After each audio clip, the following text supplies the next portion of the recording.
स्पीति की इस खूबसूरत यात्रा में अब हम पहुंच चुके थे उन 3 जगहों पर जिनका नाम सुनते ही स्पीति की एक अलग तस्वीर सामने आ जाती है, और वो नाम है लांगजा, कॉमिक और हिक्किम।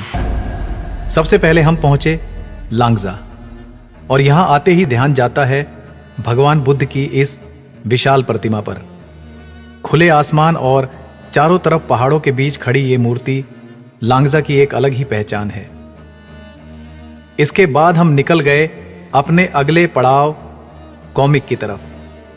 यहां के आसपास की जमीन पर आज भी करोड़ों साल पुराने समुद्री जीवों के जीवाश्म मिलने की बात कही जाती है। यहां का मठ भी अपनी शांति और सादगी के लिए जाना जाता है। यहां कुछ पल रुककर मन अपने आप शांत हो जाता है।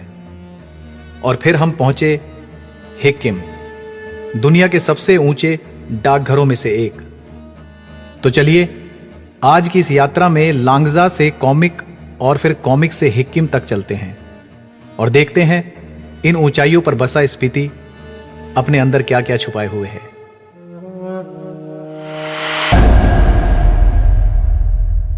धनकर से निकलने के बाद अब हमारा अगला पड़ाव था काजा। धनकर को पीछे छोड़कर हम काजा की तरफ निकल पड़े।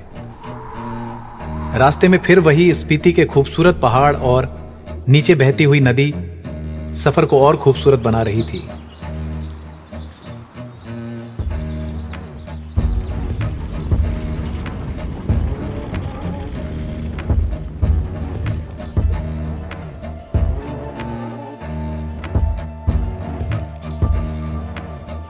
रास्ते का मजा लेते हुए कुछ ही देर में हम काजा पहुंच गए। काजा पहुंचते ही हमारा सबसे पहला काम था गाड़ी में पेट्रोल भरवाना, क्योंकि स्पीति में चलते चलते गाड़ी का पेट्रोल लगभग खत्म हो चुका था। इसलिए काजा पहुंचते ही हमने सोचा कि पहले पेट्रोल भरवा लेते हैं, उसके बाद बाकी काम करेंगे। लेकिन पेट्रोल पंप पर अच्छी खासी लाइन थी। लगभग 1 घंटे की वेटिंग के बाद हमें फाइनली पेट्रोल मिल गया और इसके बाद हम अपने होटल की तरफ निकल गए। आज रात हमें यहीं रुकना था। दिन भर के थके हुए थे, इसलिए होटल पहुंचकर खाना खाया और आराम किया। अगली सुबह उठे तो सबसे पहले गाड़ी की तरफ गए और गाड़ी देखते ही पता चला कि टायर पंचर है। अब सबसे पहले टायर ठीक करवाना था।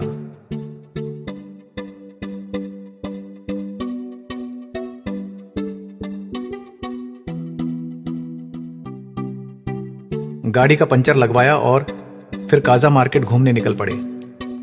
काजा स्पीति घाटी का एक बड़ा और प्रमुख केंद्र है। आसपास के कई इलाकों में जाने वाले लोग काजा में ही रुकते हैं। यहां आपको खाने पीने से लेकर रोजमर्रा की जरूरत का सामान आसानी से मिल जाता है।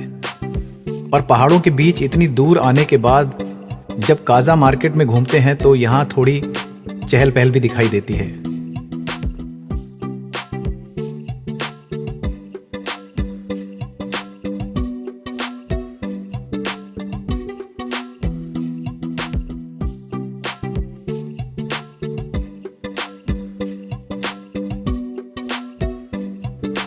थोड़ी देर यहां घूमने के बाद हम गाड़ी की तरफ आ गए। अब हमें लांगजा की तरफ निकलना था। काजा से लांगजा की तरफ जाते हुए रास्ता फिर से खूबसूरत हो गया और इसी रास्ते में अचानक हमारी नजर पड़ी एक पहाड़ी लोमड़ी पर। हमने गाड़ी धीरे की और कुछ देर उसे देखते रहे।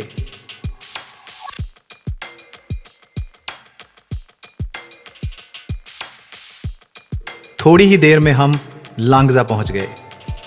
लांगजा पहुंचते ही सबसे पहले विशाल बुद्ध की प्रतिमा को देखा। चारों तरफ ऊंचे ऊंचे पहाड़ और उनके बीच इतनी बड़ी बुद्ध की प्रतिमा। पूरा दृश्य काफी खूबसूरत लग रहा था। थोड़ी देर वहां रुककर हमने आसपास का नजारा देखा।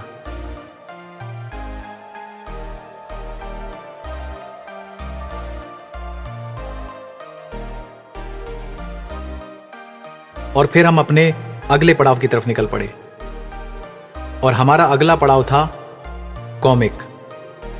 ये दुनिया के सबसे ऊंचे बसे हुए गांव में से एक माना जाता है और इतनी ऊंचाई पर पहुंचकर यहां का पूरा माहौल अलग ही लगता है।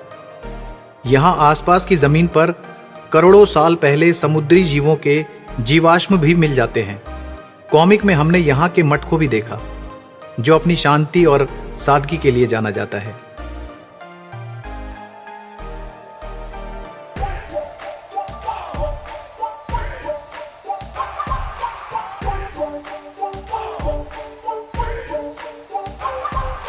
थोड़ी देर यहाँ घूमने के बाद हम अपने आखिरी पड़ाव की तरफ निकल पड़े और हमारा आखिरी पड़ाव था हिक्किम।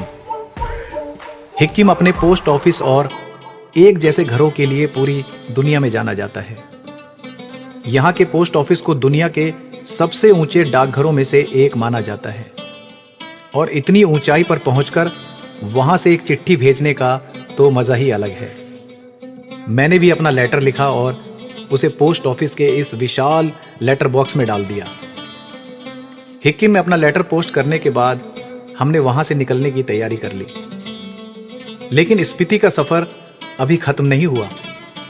अब हमें जाना था ऐसी 2 जगहों पर जो स्पीति यात्रा में काफी खास मानी जाती हैं।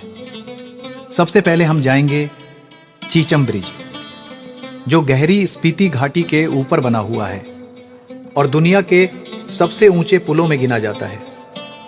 चीचम ब्रिज को सामने से देखना और वहां कुछ वक्त बिताना इस सफर का एक अलग हिस्सा होगा। उसके बाद हम जाएंगे की मोनेस्ट्री, जो स्पीति की सबसे पुरानी और प्रमुख बौद्ध मोनेस्ट्री में से एक है। पहाड़ की ढलान पर बनी ये मोनेस्ट्री दूर से ही काफी खूबसूरत दिखाई देती है और इसका इतिहास भी काफी पुराना है। तो अगले एपिसोड में चलेंगे चीचम ब्रिज और की मोनेस्ट्री की तरफ। उम्मीद है आज का ये सफर आपको पसंद आया होगा और आपको स्पीति को थोड़ा और करीब से जानने का मौका मिला होगा। अगले एपिसोड में मिलेंगे चीचम ब्रिज और उससे जुड़ी कहानी के साथ और साथ ही जानेंगे की मोनेस्ट्री की अपनी खास कहानी। अपना ख्याल रखिए, मिलते हैं अगले एपिसोड में। नमस्कार।